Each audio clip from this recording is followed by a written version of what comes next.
എല്ലാവർക്കും രുചി ന്യൂസ് സ്വാഗതം. എല്ലാവരും സുഖമായിട്ട് ഇരിക്കാൻ വിചാരിക്കുന്നു, അതോടൊപ്പം എല്ലാവരും സേഫായിട്ട് ഇരിക്കാൻ വിചാരിക്കുന്നു. ഇന്ന് ഞാൻ വന്നിരിക്കുന്നത് കൈപ്പയ്ക്ക കൊണ്ട് പുളിങ്കറിയിട്ടാണ്. കൈപ്പയ്ക്കയും കൊണ്ട് നമ്മൾ അച്ചാറുണ്ടാക്കും, തീയിലുണ്ടാക്കും, ഉപ്പേരിയുണ്ടാക്കും, അങ്ങനെ പലവിധ റെസിപ്പീസും ഉണ്ടാക്കും.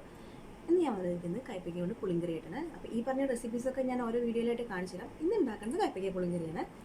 അപ്പോൾ എൻ്റെ വീഡിയോ ആദ്യമായിട്ടാണ് ആരെങ്കിലും കാണുന്നത് പ്ലീസ് സബ്സ്ക്രൈബ് ചെയ്യണേ, അതുപോലെ ഷെയർ ചെയ്യണം, ലൈക്ക് ചെയ്യണം, കമൻറ്റ് ചെയ്യണം ഒക്കെ വേണം കേട്ടോ. അപ്പോൾ നമുക്ക് എങ്ങനെ കൈപ്പയ്ക്ക പുളിങ്കറി ഉണ്ടാക്കുന്നത് പോയി നോക്കിയിട്ട് വരാം. പോവല്ലേ? ഓക്കെ. അപ്പോൾ കൈപ്പയ്ക്ക പുളിങ്കറി ഉണ്ടാക്കാൻ നമുക്കൊരു 2 സ്പൂൺ വെളിച്ചെണ്ണ ഒഴിക്കാം. ഇതിൽ നമ്മൾ കൈപ്പയ്ക്ക ഒന്ന് വാട്ടുക.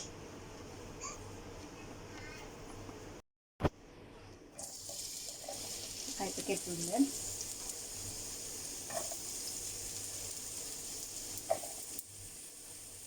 ഒരു വലിയ കൈപ്പയ്ക്കാണ് ഇട്ടിരിക്കുന്നത് കേട്ടോ, നീളമുള്ള ഒരു വലിയ കൈപ്പയ്ക്ക.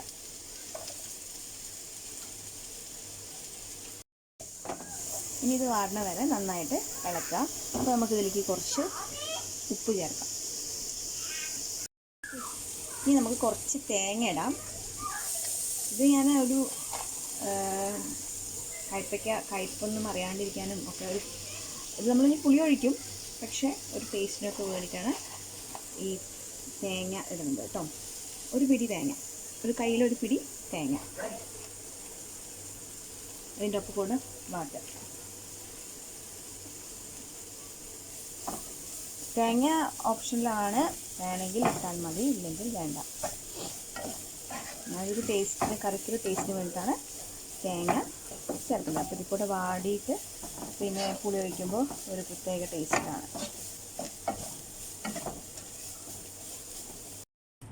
അപ്പോൾ നമ്മുടെ കൈപ്പയ്ക്ക വാടി കണ്ടോ.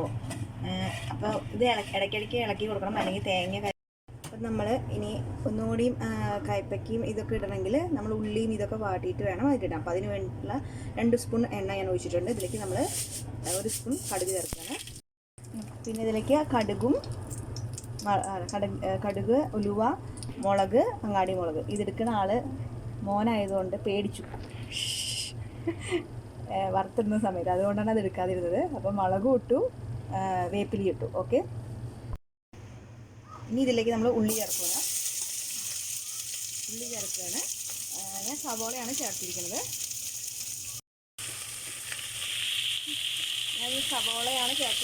ഒരു 2 സവോളയാണ്, മീഡിയം സൈസ് സവോളയാണ്.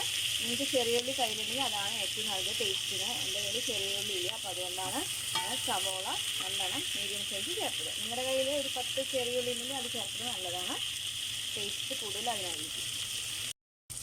ഇനി ഞാൻ ഇഞ്ചി, പച്ചമുളകും വെളുത്തുള്ളിയും കൂടി ചതച്ചിടുകയാണ് കേട്ടോ.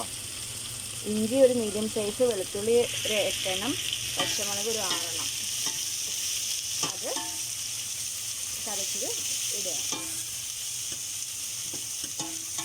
ഇതൊക്കെ കൂടി ഒന്ന് നന്നായിട്ട് വഴറ്റുക. അപ്പോൾ സവോളയും വെളുത്തുള്ളിയും ഇഞ്ചിയും പച്ചമുളകും ഒക്കെ ഒന്ന് വാടിയിട്ടുണ്ട്. ഇനി നമുക്കതിലേക്ക് പൊടികളെ ആഡ് ചെയ്യാം. അപ്പോൾ ഞാൻ തീ സിമ്മിലാക്കിയിട്ടുണ്ട്. ഇഞ്ചിയും പച്ചമുളകൊക്കെ നന്നായി വാടിയിട്ടുണ്ട്, വെളുത്തുള്ളി സവോളൊക്കെ വാടിയിട്ടുണ്ട്. അപ്പോൾ ഞാൻ ഇതിലേക്ക് ഇനി 1/2 ടീസ്പൂൺ മഞ്ഞൾപ്പൊടി ഇടുകയാണ്.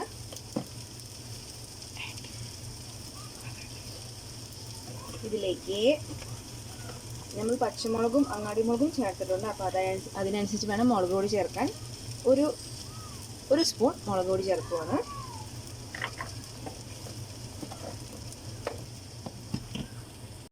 ഞാൻ തീ നന്നായിട്ട് സിമ്മിൽ വെച്ചിരിക്കുകയാണ്. അപ്പോൾ ഇതിലേക്ക് ഞാൻ ഇനി 2 സ്പൂൺ മല്ലിപ്പൊടി ചേർക്കുക. 2 സ്പൂൺ മല്ലിപ്പൊടി, 1 സ്പൂൺ മുളക് പൊടി, 1/2 ടീസ്പൂൺ മഞ്ഞൾപ്പൊടി കഴിയും. ഇത് നമ്മളൊന്ന് ഇതിലിട്ടിട്ട് വാട്ടുക. അപ്പോൾ ഇതിലേക്ക് ഞാൻ ഒരു വലിയ തക്കാളി ആഡ് ചെയ്തിട്ടുണ്ട്. കണ്ടോ, ഒരു വലിയ തക്കാളി ഞാൻ മുറിച്ചിട്ടുണ്ട്. 1 മതി. ഓക്കെ. ഞാനതിലേക്ക് പുളിയൊക്കെ ആഡ് ചെയ്യണം, 1 മതി. ഓക്കെ.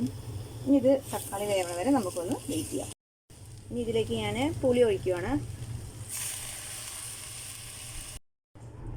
അപ്പോൾ ഞാൻ ഒരു നെല്ലിക്ക വലിപ്പത്തിലുള്ള ഒരു പുളിയുടെ കഷ്ണം എടുത്തിട്ട് 1 ഗ്ലാസ് വെള്ളത്തിലിട്ടുണ്ടായി കുതിർത്താൻ വെച്ചിട്ടുണ്ടായിരുന്നു. ആ 1 ഗ്ലാസ് വെള്ളമാണ് ഞാൻ ഇതിലേക്ക് ഒഴിച്ചത്. ഓക്കെ. 1 ഗ്ലാസ് വെള്ളം ഇതിലേക്ക് ഒഴിച്ചു. അപ്പോൾ ഞാൻ ഇതിൽ 1.5 ഗ്ലാസ് വെള്ളം ആഡ് ചെയ്യാണ്. ഇനി ഞാൻ കുറച്ച് ഉപ്പ് ഇടുകയാണ്. ഉപ്പ് ഞാൻ കൈപ്പക്കയിൽ മാത്രമേ ഇട്ടുണ്ടായിരുന്നു. ഉപ്പ് ഞാൻ ആഡ് ചെയ്യാണ്. ഉപ്പൊക്കെ ആവശ്യത്തിനാണ് ഇടേണ്ടത്. ഞാനിപ്പോൾ ഒരു 1.5 സ്പൂൺ ഉപ്പിട്ടുണ്ട്. പിന്നെ കൈപ്പക്കയിൽ ഒരു 1/2 സ്പൂൺ ഉപ്പിട്ടുണ്ടായിരുന്നു. അപ്പോൾ ടോട്ടൽ 2 സ്പൂൺ ഉണ്ട്. ബാക്കിയൊക്കെ നോക്കിയിട്ട് നിങ്ങളുടെ ആവശ്യാനുസരണം ഇടുക. അപ്പോൾ നമ്മുടെ ഗ്രേവി തിളക്കിയാണ്. ഇഞ്ചിയും പച്ചമുളകും പിന്നെ കൈപ്പയ്ക്ക ഇതിലേക്ക് ആഡ് ചെയ്യാണ്.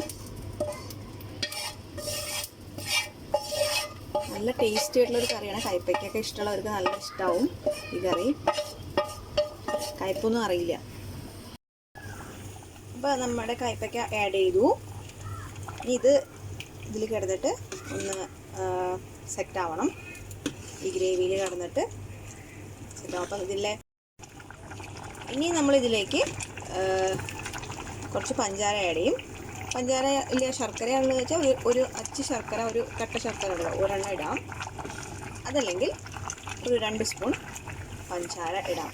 ഈ കയ്പ്പും പുളിയും ഒക്കെ ഒന്ന് ബാലൻസ് ചെയ്യാൻ വേണ്ടിയിട്ട് കുറച്ച് മധുരം കൂടി ചേർത്താൽ അതൊരു പ്രത്യേക ടേസ്റ്റ് ഉണ്ടാവുക. അപ്പോൾ പഞ്ചാര വേണമെങ്കിൽ പഞ്ചാര ഇടാം, ശർക്കര വേണമെങ്കിൽ ശർക്കര ഇടാം. ഓക്കെ. അപ്പോൾ ഞാൻ ഇതിലേക്ക് 2 സ്പൂൺ പഞ്ചാര ഇടുവാണ്.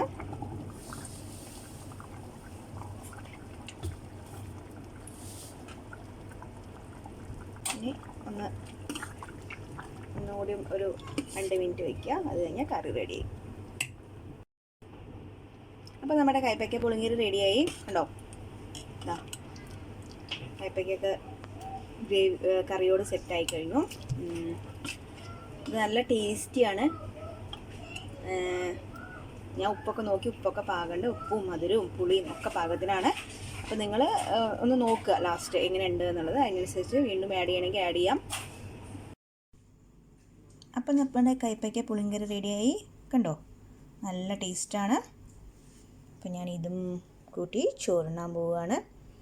അപ്പോൾ എല്ലാവരും ഇതൊന്ന് ഉണ്ടാക്കി നോക്കണം.